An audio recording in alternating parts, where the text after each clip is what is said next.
Hello students, welcome back to this channel. So students, इस video में हम exercise 10.1 को आगे कंटिन्यू करते हैं क्लास 8 की पंजाब स्कूल एजुकेशन बोर्ड की 2023-24 वाली न्यू बुक से। क्वेश्चन नंबर 3 है, find the value of first part 2 raise to the power 0 plus 4 raise to the power -1 multiply by 3 raise to the power 2। So this is equal to, अब यहाँ पर देखो बच्चों, ये वाला जो लॉ ऑफ एक्सपोनेंट होता है ना, a raise to the power 0 is equal to 1। मतलब किसी भी अगर नंबर की पावर 0 हो तो उसकी वैल्यू हमेशा 1 ही होती है। सो यहाँ पर 2 रेज टू द पावर 0 दिया है तो इसकी वैल्यू क्या होगी, 1। ठीक है, प्लस यहाँ पर देखो आपको दिया है 4 रेज टू द पावर -1। तो ये हमने प्रीवियस क्वेश्चंस में भी स्टडी किया था। अगर a raise to the power -n दिया हो ना तो इसको हम इस तरह से लिख सकते हैं 1/a raise to the power n।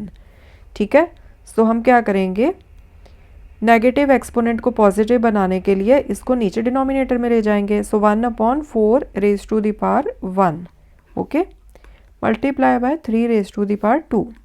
सो 4 की पावर 1 मतलब 4, सो 1 + 1/4 इंटू 3 की पावर 2, सो 3 3 9 होता है, राइट। अब इसको सॉल्व कर लो 4, तो यहाँ पर क्या आ जाएगा, 4 + 1 into 9 equals to 5/4 into 9। So this is equal to 9 5 45/4। So 45/4 is the answer. Second part है 8 raise to the power -2 into 2 raise to the power -1 divided by 2 raise to the power -2। अब यहाँ पर देखो, इसको हम इस तरह से लिख सकते हैं 8 - 2 into 2 raise to the power -1 over 2 raise to the power -2। ये जो डिवीजन का साइन है तो इसको हमने फ्रैक्शन के फॉर्म में लिख दिया। ठीक है, ये वाली चीज़ ऊपर न्यूमरेटर में आ गई, डिवाइडेड बाय मतलब डिवीजन की जगह पर ये लाइन आ गई, एंड ये जो 2 रेज टू द पावर -2 ये नीचे चला जाएगा डिनोमिनेटर में।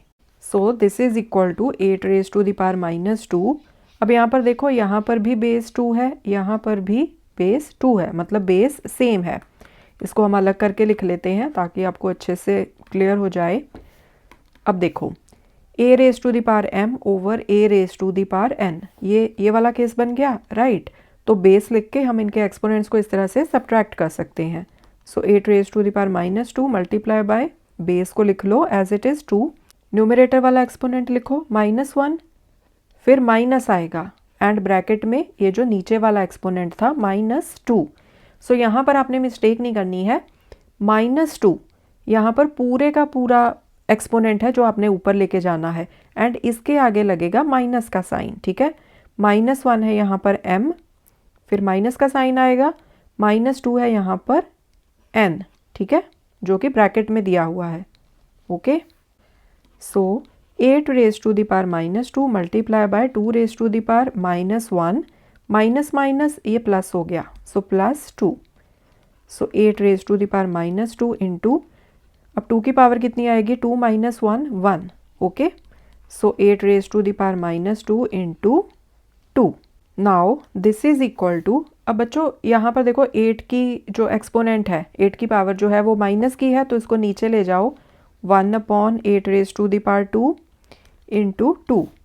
ठीक है, सो 2/, अब यहाँ पर देखो स्टूडेंट्स, 8 को आप इस तरह से लिख सकते हो 2 इंटू 2 इंटू 2, 2 2 ज़ा 4, 4 2 ज़ा 8। तो 8 की जगह पर हम लिख लेंगे इस तरह से, एंड इसकी पावर 2, क्योंकि पावर तो सेम ही रहेगी, राइट। हमने सिर्फ 8 को लिखा है इस तरह से 2 इंटू 2 इंटू 2।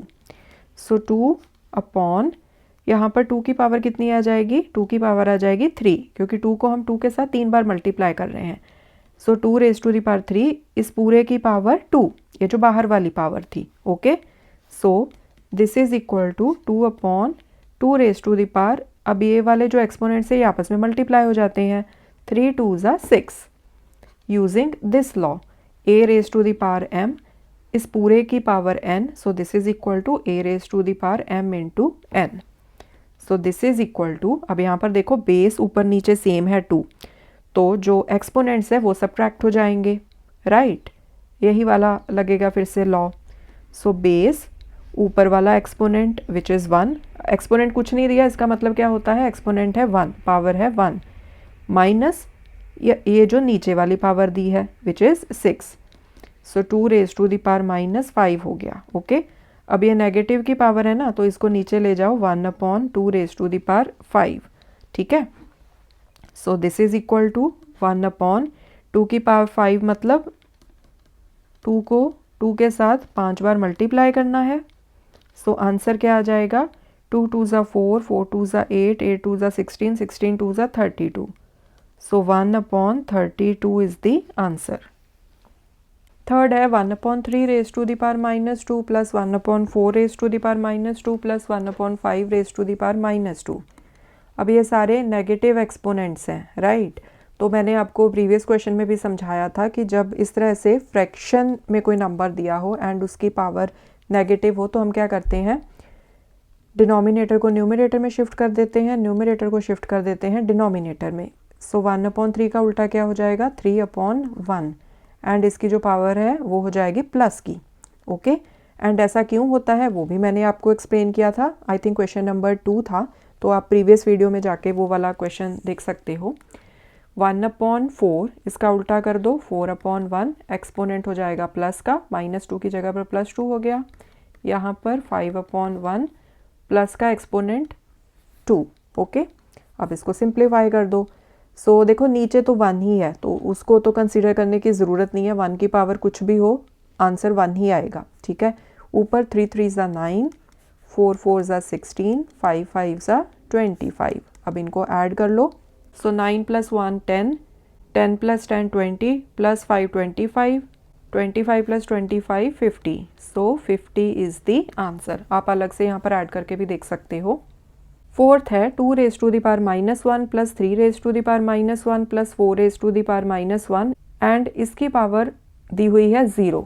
अब देखो यहाँ पर हमारे पास एक लॉ है एक्सपोनेंट का कि आपको कुछ भी दिया हो, कितना भी बड़ा नंबर दिया हो, कितना भी छोटा नंबर दिया हो, जब उसकी पावर 0 होती है ना तो उसकी वैल्यू होती है 1। तो इसका आंसर सीधा ही आ जाएगा 1। रीज़न क्या है, a raise to the power 0 is always equal to 1। अगर आपको फर्दर कुछ स्टेप करके देखने हैं तो ठीक है, आप ये पहले ये जो नेगेटिव दी हुई हैं एक्सपोनेंट्स इनको लिख दो उल्टा करके 1/2 प्लस 1/3 प्लस 1/4 करके। सो इस तरह से सॉल्व करके देख लो, एंड उसके बाद जो भी नंबर आएगा, लेट्स सपोज a/b, इसकी पावर 0 है तो आंसर इसका एंड में 1 ही आएगा। ओके, नेक्स्ट है -3/4, इसकी पावर -2 एंड फिर इस पूरे की power 2। So this is equal to -3/4। अब देखो जो ये वाली पावर्स हैं ये आपस में मल्टीप्लाई हो जाएंगी, राइट, यूजिंग दिस लॉ। सो -2 × 2 -4 आ गया। ओके, अब हम ये जो नेगेटिव एक्सपोनेंट है ना इसको पॉजिटिव बना देंगे। उसके लिए आप क्या करोगे, डिनोमिनेटर को न्यूमरेटर में शिफ्ट, न्यूमरेटर को डिनोमिनेटर में शिफ्ट, मतलब जो नंबर है उसका उल्टा कर दोगे। 4/-3 आ गया, इसकी पावर अब हो गई प्लस की, +4। सो अब इसको सिंप्लीफाई कर लो।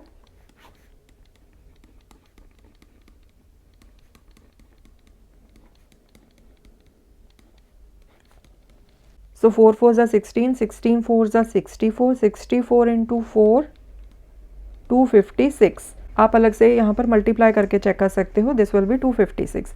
Minus minus plus, minus minus plus, तो नेगेटिव का साइन तो खत्म हो गया। 3 3 ज़ा 9, 9 3 ज़ा 27, 27 3 ज़ा 81। So 256/81 is the answer. Next है 8 raise to the power -1 × 5 raise to the power 2 over 2 raise to the power -3 equals to, अब यहाँ पर देखो 8 की पावर -1, मतलब ये नेगेटिव एक्सपोनेंट है तो इसको पॉजिटिव बना लेते हैं। a raise to the power -n, this ये इक्वल होता है 1/a raise to the power n के, तो इसको हम इस तरह से लिख लेते हैं 1/8। सो नीचे जाके 8 का जो एक्सपोनेंट है वो पॉजिटिव का बन जाएगा, into 5 raise to the power 2, इसको सॉल्व ही कर लो, 5 5 ज़ा 25। अब नीचे जो है 2 रेज टू द पावर -3, इसका क्या मतलब है, 1/2 रेज टू द पावर 3, मतलब इसका भी हमने यहाँ पर एक्सपोनेंट प्लस का बना दिया। ठीक है, so this is equal to 25/8 × 1। अब ये जो है ना 2 रेज टू द पावर 3, ठीक है, अब ये इस डिनोमिनेटर के नीचे फिर से डिनोमिनेटर में है, तो इसको हम ऊपर शिफ्ट कर देते हैं न्यूमरेटर में।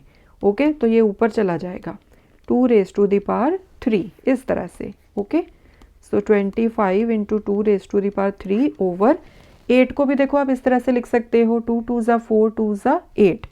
ठीक है, सो 2 रेज़ टू द पावर 3, या फिर आप इसको सीधा सिंप्लीफाई कर लो, 2 रेज़ टू द पावर 3 को ऊपर ये 8 आएगा। सो कहने का क्या मतलब है कि ये आपस में कट जाएंगे। ठीक है, एंड में हमारे पास क्या रह जाएगा 25। So this is the answer. Okay, so base यहाँ पर 2 है तो powers 3 minus 3, 2 raise to the power 0 and this is 1, या फिर आप 8/8 कर लो तो ये कट गए इक्वल्स टू 1। सो किसी भी वे से सॉल्व कर लो, कहने का क्या मतलब है कि ये आपस में कट जाएंगे 2 raise to the power 3 and 2 raise to the power 3, मतलब 8 आपस में कट गया and 25 is the answer. Question number 4, exercise 10.1, find the value of p for which 5 raised to the power p divided by 5 raised to the power minus 3 is equal to 5 raised to the power 5। अब यहाँ पर हमें क्या दिया है 5 raised to the power p divided by 5 raised to the power minus 3 equals to 5 raised to the power 5। अब यहाँ पर देखो, यहाँ पर डिवीजन है, right. So 5 raised to the power p over 5 raised to the power minus 3। सो हमने इसको fraction की फॉर्म में लिख लिया डिवीजन को, equals to 5 raise to the power 5। So this implies, अब यहाँ पर देखो बेस सेम है तो जो एक्सपोनेंट्स है वो माइनस हो जाएंगे using this law. So p minus bracket में ये जो नीचे वाला एक्सपोनेंट है -3 equals to 5 raise to the power 5। So 5 raise to the power p minus minus plus, so p plus 3 equals to 5 raise to the power 5। Now अगर इसको मतलब इस इक्वेशन को ट्रू होना है तो देखो बेस तो सेम है तो जो एक्सपोनेंट्स हैं वो भी इक्वल होने चाहिए। यहाँ पर बेस सेम है, बेस इज सेम, सो जो एक्सपोनेंट्स हैं, exponents on both sides must be equal, तभी ये इक्वेशन ट्रू होल्ड करेगी। ओके, सो यहाँ से हम क्या लिख सकते हैं p plus 3 is equal to 5। Exponents को हमने आपस में इक्वेट कर दिया। So since base is same, exponents on both sides must be equal. So p क्या आ जाएगा, p इज इक्वल टू 5। ये जो 3 है इसको राइट हैंड साइड पे शिफ्ट कर दो, this will be -3। So p is equal to 2। So this is the answer. In the coming videos we will solve more questions. And students, इस channel को ज़्यादा से ज़्यादा आप अपने फ्रेंड्स एंड क्लासमेट्स के साथ शेयर कीजिए. Click on the like button if you like the videos. Thanks for watching. Take care.